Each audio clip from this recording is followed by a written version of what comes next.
بسم الله الرحمن الرحيم نحمده ونصلي على رسوله الكريم أما بعد الفصل الثاني deuxième partie عن صفوان بن العسال رضي الله تعالى عنه قال يهودي لصاحبه اذهب بنا إلى هذا النبي فقال له صاحبه لا تقل نبي إنه لو سمعك لكان له 4 أعين فأتيا رسول الله صلى الله تعالى عليه وعلى آله وسلم فسألاه عن آيات بينات فقال رسول الله صلى الله عليه وسلم لا تشركوا بالله شيئا ولا تسرقوا ولا تزنوا ولا تقتلوا النفس التي حرم الله إلا بالحق ولا تمشوا ببريء إلى ذي سلطان ليقتله ولا تسحروا ولا تأكلوا ذبا ولا تقذفوا محصنة ولا تولوا للفرار يوم الزحف وعليكم خاصة اليهود ألا تعتدوا في السبت قال فقبل يديه ورجليه وقال نشهد أنك نبي قال فما يمنعكم أن تتبعوني قال إن داود عليه الصلاة والسلام دعا ربه ألا يزال من ذريته نبي وإنا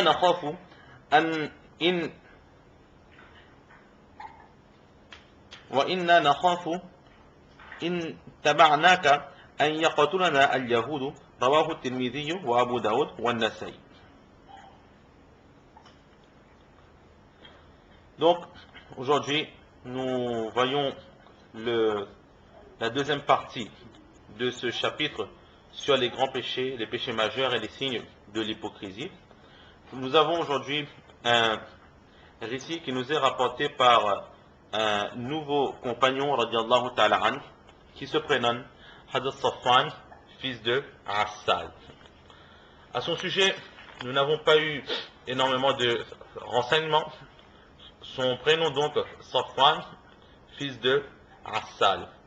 Et il habitait Koufa. Et un récit qui nous est parvenu de sa part, c'est qu'une fois, Hazrat Safwan, il a enseigné à Hazrat Abdullah ibn Mas'ud radiallahu ta'ala an certains hadiths. Et parmi ces hadiths, il raconte sa propre histoire. Il dit que la première fois que j'ai rencontré le saint prophète sallallahu alayhi wa sallam, le prophète d'Allah m'a questionné au sujet de ma venue. Pourquoi est-ce que tu es venu à moi? Et là, je lui ai répondu que je suis venu apprendre, je suis venu rechercher la connaissance auprès de toi. Et là, le saint prophète sallallahu alayhi wa sallam a dit: bienvenue aux étudiants, bienvenue à l'étudiant. Très certainement, les anges déploient leurs ailes au ruku. Ou plutôt, les étudiants sont recouverts par les ailes des anges lorsqu'ils sortent pour rechercher la connaissance. Lorsque quelqu'un sort pour apprendre, pour rechercher la connaissance, alors il a tout autour de lui des anges qui ne cessent de le protéger et de l'aider dans sa quête. Donc voilà à peu près ce que nous avons sur ce compagnon, Hadith Safwan ibn Assal. Il nous raconte une histoire. Il nous dit que c'est un juif qui parle avec son autre ami et qui dit: viens avec moi, nous allons voir ce prophète, c'est-à-dire le prophète sallallahu alayhi wa sallam. Et là, le compagnon lui dit: fais attention au sujet de cette personne, ne l'appelle pas, ne lui donne pas le surnom de prophète. Surtout ne lui donne pas le surnom de prophète. Et si jamais, par mégarde, il t'a entendu lui prénommer par ce surnom, par ce titre de prophète, alors il va automatiquement avoir 4 yeux. Ensuite, ils se sont présentés au prophète sallallahu alayhi wa sallam, et ils ont questionné.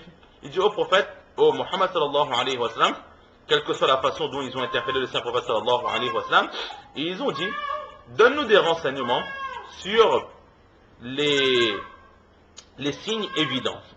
Et là, le prophète sallallahu alayhi wa sallam de répondre: n'associez personne à Allah subhanahu wa ta'ala, ne volez pas, ne commettez pas l'adultère, ne tuez pas les innocents, wala tamshu bi bari'in ila dhi sultanin, et surtout ne portez pas plainte ou n'amenez pas des innocents devant la justice afin qu'ils se fassent tuer ou afin qu'ils se fassent punir par les personnes du pouvoir. N'utilisez pas la sorcellerie, ne prenez pas l'usure, l'intérêt, n'accusez pas d'adultère les femmes qui sont remplies de pudeur, وَلَا تُوَلُّوا لِلْفِرَارِ يَوْمَ الزَّحْفِ, au jour du combat, lorsque le combat est en train de se faire, lorsque les deux armées se rencontrent, alors ne fuyez pas le combat. Ensuite, le Saint-Prophète sallallahu alayhi wa sallam, il dit, et pour vous, plus précisément, ô vous les Juifs, alors respectez le pacte qui a été fait au sujet du samedi. Respectez les ordres qui ont été donnés au sujet du samedi. Alors, suite à cela, ces deux Juifs ont embrassé, ont déposé un baiser sur la main et sur le pied du Saint-Prophète sallallahu alayhi wa sallam. Et là, ils ont dit, les deux, que nous reconnaissons que réellement tu es un prophète. Alors le Saint-Prophète sallallahu alayhi wa sallam dit, si vous reconnaissez ma prophétie, alors pourquoi est-ce que vous ne suivez pas mon enseignement? Pourquoi est-ce que vous n'acceptez pas la religion de l'islam? Et là ils répondent, فإن داود عليه السلام دعا ربه ألا يزال من ذريته نبي. Car Hazrat Daoud alayhi salatu wa salam, il a imploré son Seigneur, il a imploré Allah subhanahu wa ta'ala, afin que dans sa descendance, jusqu'à la fin des temps, il y ait toujours un prophète.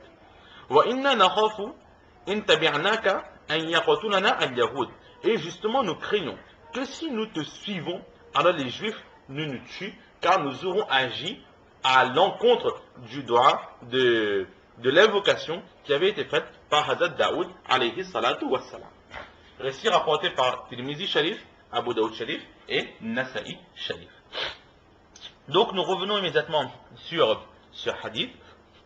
Donc deux Juifs, nous n'avons pas leur nom, il a un dialogue, allons voir ce prophète, on va le questionner. Et là lorsque le premier prénomme ou surnomme le saint prophète sallallahu alayhi wa sallam par ce titre de prophète, le second lui met en garde et lui dit surtout ne l'appelle pas prophète. Si jamais il t'entend l'appeler prophète, alors il aura 4 yeux. La première question qui se pose, c'est que signifie cette phrase avoir 4 yeux? Alors tout d'abord, la première réponse qui est donnée, c'est que le saint prophète sallallahu alayhi wa sallam, réellement, il avait 4 yeux. Il avait les 2 yeux corporels que nous avons, et il avait aussi 2 yeux sur la spiritualité. Avec son cœur, il pouvait voir plusieurs choses. Ou bien même, selon certaines narrations, une fois le saint prophète sallallahu alayhi wa sallam était en train d'accomplir les prières, et là, dans la prière, un compagnon a fait une faute. Après la prière, le saint prophète sallallahu alayhi wa sallam a mis en garde ses compagnons. Ils ont dit que j'accomplis la prière, mais je vois aussi ce qui se passe dans mon dos. Donc, le prophète sallallahu alayhi wa sallam, c'était un de ses miracles. Il avait aussi cette capacité. Mais les autres explications sont que, ici, cette phrase, ce terme d'avoir 4 yeux, c'est une allusion au contentement.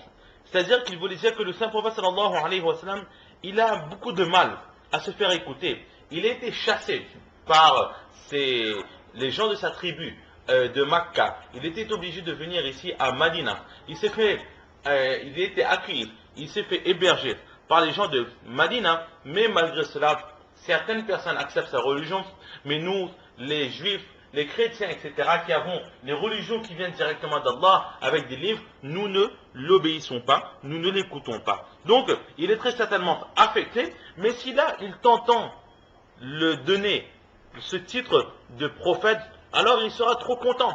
Intérieurement, il sera heureux. Il va se dire que tout qu'on le fait petit à petit, mes paroles et mes efforts commencent à porter leurs fruits. Aujourd'hui, ils me reconnaissent comme prophète, et demain, ils vont venir dans ma religion. Donc, c'est justement... Na'uzubillah, il essaie de faire comprendre à son prophète, à son ami, que le prophète est quelqu'un de fier et d'orgueilleux, Na'uzubillah, et que s'il t'entend, alors sa fierté va augmenter, et il sera vraiment très heureux de se faire appeler par ce titre de prophète. Alors justement, pour le punir et pour le corriger, il ne faut nullement lui donner cette opportunité et cette occasion d'être heureux. C'est pour cela que ne l'appelle jamais Nabiyoun et fait en sorte qu'il ne t'entende non plus jamais prononcer ce mot devant lui. Donc, on va dire que ce terme avoir 4 yeux, c'est dans la langue arabe un certain dicton. Comme par exemple, en français parfois, il y a des termes qui sont employés. Par exemple, on peut dire que ses yeux pétillaient.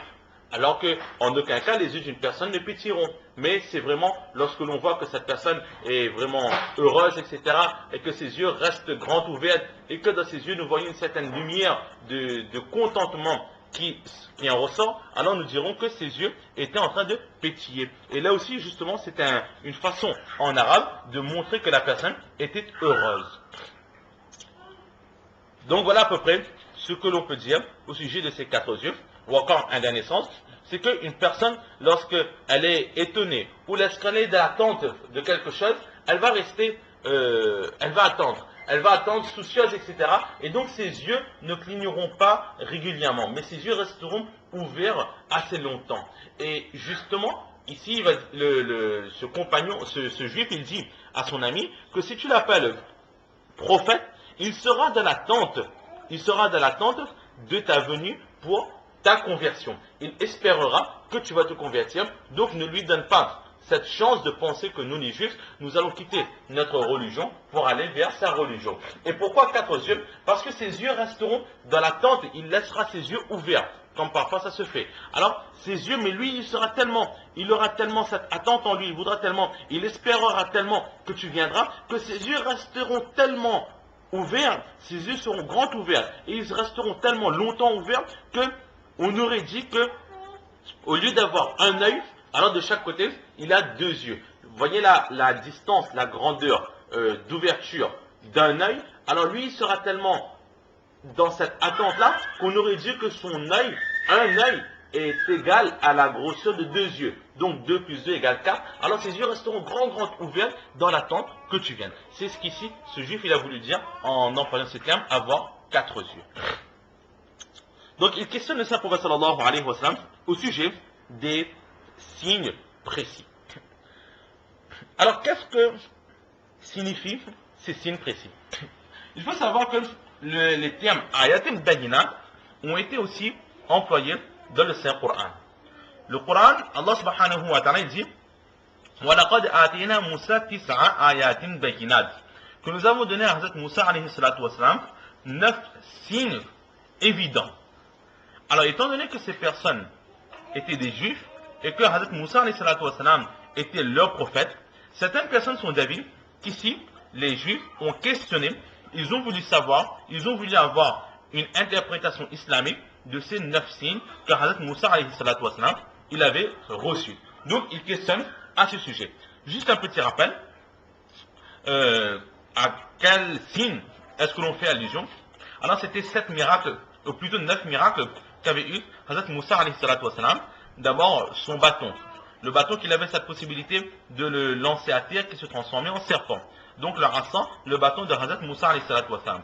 Ensuite, il y avait le Yadé Bayza, que Hazrat Moussa alayhi salatu wa salam, il mettait sa main contre lui, et lorsqu'il le retirait, sa main était blanche et éclairait tout ce qui était autour. Ensuite, il y avait, pour punir le peuple de Pharaon, certaines malédictions qui s'étaient abattues sur le peuple de Pharaon, comme par exemple les cyclones, ou encore les sauterelles qui avaient envahi ce peuple, ou encore les crapauds qui étaient partout dans la vaisselle, dans la nourriture, etc. Il y avait aussi les poux qui avaient attaqué ces gens de l'Égypte et ces Égyptiens du peuple de Pharaon. Il y avait aussi le sang où les fleuves, etc. étaient devenus rouges comme du sang. Et il y avait aussi cette crainte qui avait envahi les habitants de l'Égypte. Et aussi Allah subhanahu wa ta'ala